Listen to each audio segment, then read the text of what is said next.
একজন কামলার কাছ থেকে আমি শিক্ষা গ্রহণ করেছি। আল্লাহু আকবার বলেন। যদি হাজার হাজার হাদিসের মধ্যে বুড়ি বুড়ি শিক্ষা পেয়েছি, কিন্তু কিছু কিছু শিক্ষা প্র্যাকটিক্যাল জীবন থেকে গ্রহণ করতে হয়। একজন কামলা আমার বিবেক বদলাই দিয়েছে। আমাদের মাহফিল ছিল কিশোরগঞ্জে। কিশোরগঞ্জ পাকুন্দিয়াতে একটা মাহফিল ছিল। যাওয়ার পরে মাহফিল শেষে যে ঘরে আমাদের মেহমানদারি করানোর জন্য বসিয়েছেন, সে একেবারে জীর্ণ শীর্ণ একটা টিনের ঘর। প্রচন্ড শীতের রাত, মারাত্মক শীত। আমরা বসলাম, খেতে বসলাম। লোকে জিজ্ঞেস করলাম যে ভাই আপনি কি কাজ করেন? আমাকে পরিচয় করাই দিল ইমাম সাহেব যে হুজুর ইনি হচ্ছেন এই মাহফিল আয়োজন করার জন্য, ইনি হচ্ছেন প্রধান ব্যক্তি, সভাপতি, ইনি পুরো আয়োজনটা কমপ্লিট করেছেন। আমি জিজ্ঞেস করলাম ভাই আপনি কাজ কি করেন? তিনি বললেন হুজুর আমি রাজমিস্ত্রির কাজ করি। সুবহানাল্লাহ বলবেন না? আমার মনটা এত বড় হয়ে গেছে। আমাকে বলছেন হুজুর আমি রাজমিস্ত্রির কাজ করি। আমি চিন্তা ভাবনা করলাম এত বড় আয়োজন, সুবিশাল এক আয়োজন। আবার শুধু এই মাহফিলে আয়োজন করেছেন তা নয়, আবার বয়ানের পরে সবার জন্য বিরিয়ানির ব্যবস্থা আছে। বিরিয়ানি, হ্যাঁ, 400 প্যাকেট। এই 400 প্যাকেট আপনার গরুর গোশত দিয়ে বিরিয়ানি রান্না করেছে। এই মানুষের খাবার আয়োজন, এত প্যান্ডেল, মাইকিং, লাইটিং, বক্তা সেটআপ দেওয়া, এর আয়োজকের প্রধান যিনি, তিনি হচ্ছেন একজন রাজমিস্ত্রি। সুবহানাল্লাহ বলবেন না?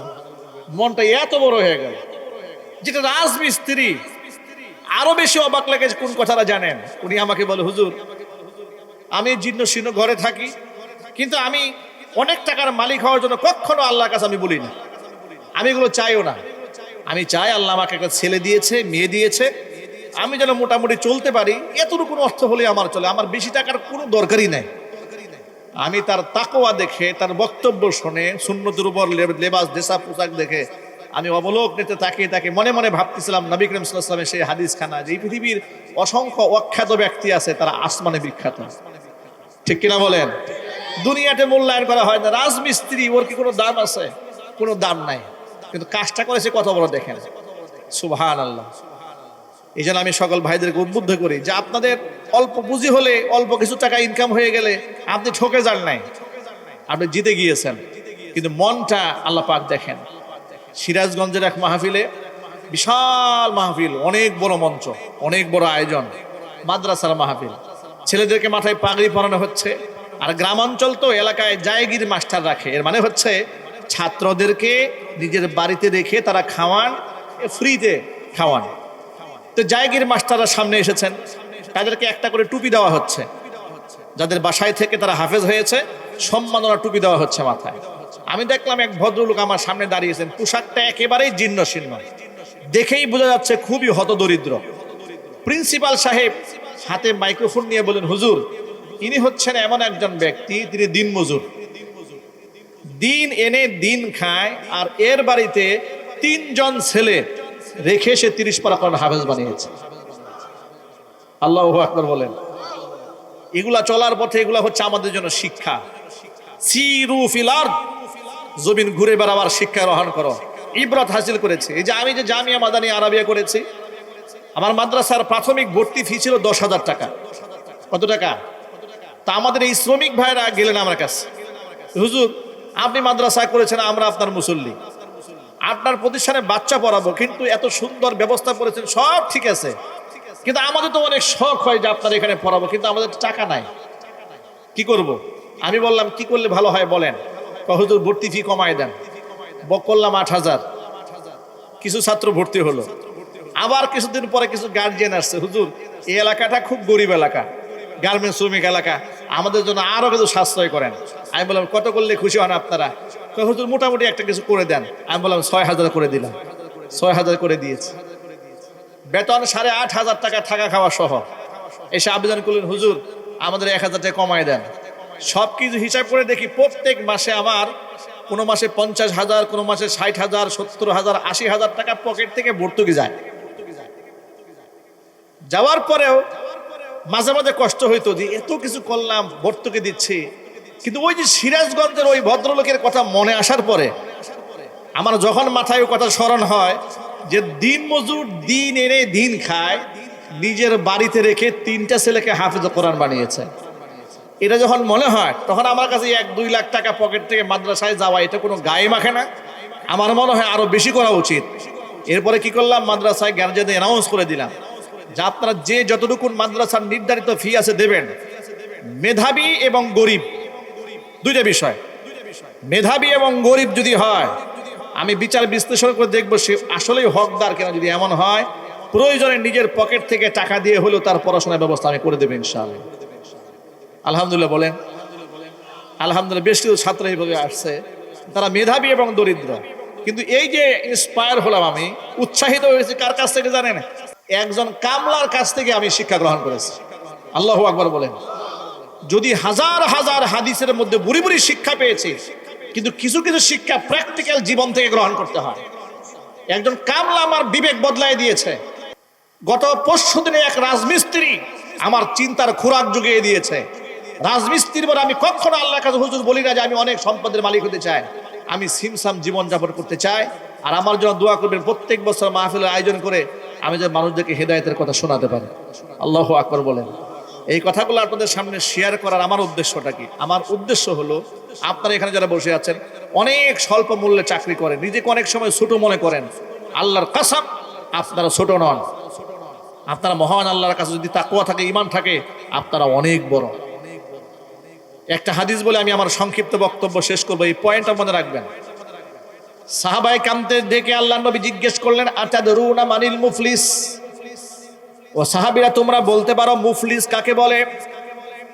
মুফলিস মানে হচ্ছে একেবারে নিঃস্ব। মুফলিস মানে কি ভাই বলেন তো? একেবারে নিঃস্ব। আপনারা সবাই বলেন মুফলিস মানে কি? একেবারেই নিঃস্ব। সাহাবায়ে কাম জবাব দিলেন, আল্লাযী লা দিনার ওয়ালা দিরহামা। হে আল্লাহর নবী, যার কোনো টাকা পয়সা নাই সেই তো নিঃস্ব মানুষ। রাসূল বলেন জবাব সঠিক হয়নি। সাহাবায়ে কাম বলেন ফাল্লাহু ওয়া রাসূলুহু আলাম। জবাব যদি সঠিক না হয়ে থাকে তাহলে আল্লাহ এবং রাসূলই ভালো জানেন। নবী করিম সাল্লাল্লাহু আলাইহি সাল্লাম বললেন, শোনো, কিয়ামতের ময়দানে এমন কিছু ব্যক্তি আল্লাহর দরবারে আসবেন, অনেক নামাজের সওয়াব নিয়ে আসবে, রোজার সওয়াব নিয়ে আসবে, দানের সওয়াব নিয়ে দাঁড়িয়ে যাবে। দাঁড়িয়ে যাওয়ার পরে অসংখ্য লোক তাদের বিরুদ্ধে আল্লাহর দরবারে তার বিরুদ্ধে মামলা করবে। রব্বুল আমিন, এই লোকটা নামাজের সওয়াব, রোজার সওয়াব, হজের সওয়াব, যাকাতের সওয়াব নিয়ে এসেছে, কিন্তু দুনিয়াতে এসে আমাদের হক নষ্ট করেছে। বেশি শক্তি খাটিয়ে আমাদের জমি দখল করে নিয়েছিল, টাকা ধার নিয়ে টাকা দেয় নাই, কিংবা ওয়ারিশ সূত্রে আমি সম্পদের মালিক হয়েছিলাম, ওয়ারিশটা দখল করে নিয়েছে। আসেন না জোরে বলেন। এক কথায় বান্দার হক সে নষ্ট করেছে। আল্লাহ পাক বলবেন, যেহেতু মালিক ইয়াউমিদ্দিন, বিচার দিবসের মালিক তিনি, শেষ বিচারের মালিক কে? জোরে বলেন। চূড়ান্ত বিচারের মালিক কে? আল্লাহ পাক বলবেন বান্দার জমিন ফেরত দাও। ব্যক্তি বলবে আল্লাহ আমার কাছে এখন জমিন নাই। আল্লাহ পাক বলবে আমল নামা থেকে সওয়াব দিয়ে দাও, সওয়াব দেবে। আরেকজন দাঁড়াবে, হে আল্লাহ, ও তো আমার টাকা মেরেছে। আল্লাহ পাক বলেন টাকা দিয়ে দাও। বলবে আল্লাহ টাকা নাই, আমল নামা থেকে সওয়াব দাও, সওয়াব দিয়ে দিবে। এইভাবে নামাজের সওয়াব, রোজার সওয়াব, যাকাতের সওয়াব মানুষের মাঝে বন্টন করতে করতে এক পর্যায়ে সে নিঃস্ব হবে। কিন্তু পাওনাদার তখনও কিছু বাকি আছে। দাঁড়িয়ে বলবে আল্লাহ আমার কিছু পাওনা আছে। লোকটাকে বলবে যে পাওনা মিটায় দাও। লোক বলবে আল্লাহ আমার তো কিছু নাই, যাও একটা সওয়াব ছিল সব মানুষকে দিয়ে দিয়েছি। আল্লাহ পাক তো ইনসাফ করবেন। আল্লাহ পাক তখন বলবেন দেওয়ার মতো কিছু না থাকলে ওর আমল নামা থেকে গুনাহগুলো তোর আমল নামায় নেই। নাউজুবিল্লাহ পড়েন। তখন অন্যের আমল থেকে, আমল নামা থেকে গুনাহগুলো নিজের আমল নামায় উঠিয়ে এরপরে সে জাহান্নামে নিক্ষেপ হবে। আল্লাহর হাবিব রাহমাতুল লিল আলামিন বলেছেন এই ব্যক্তিকে বলা হয় মুফলিস। এর যে কপাল পুরা নিঃস্ব মানুষ পৃথিবীতে আর নাই। সুতরাং টাকা পয়সা না টাকা এটা নিঃস্ব হওয়ার আলামত নয়। আল্লাহর নবী সাল্লাল্লাহু আলাইহি ওয়াসাল্লাম ইহুদির কাছ থেকেও টাকা ধার করে মানুষকে সাহায্য করেছেন। চিৎকার দিয়ে এখন আল্লাহু আকবার। সুতরাং বৈশ্বিক দারিদ্রতা এটা গজব নয়, এটা আযাবও নয়। তবে সম্পদ আসলেই যে সেটা আল্লাহর নারাজির লক্ষণ তাও কিন্তু নয়।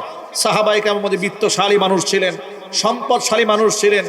ওই সম্পদ তার জন্য নিয়ামত যে সম্পদের সে যাকাত আদায় করে, হক আদায় করে, দরিদ্র মানুষের মধ্যে বন্টন করে।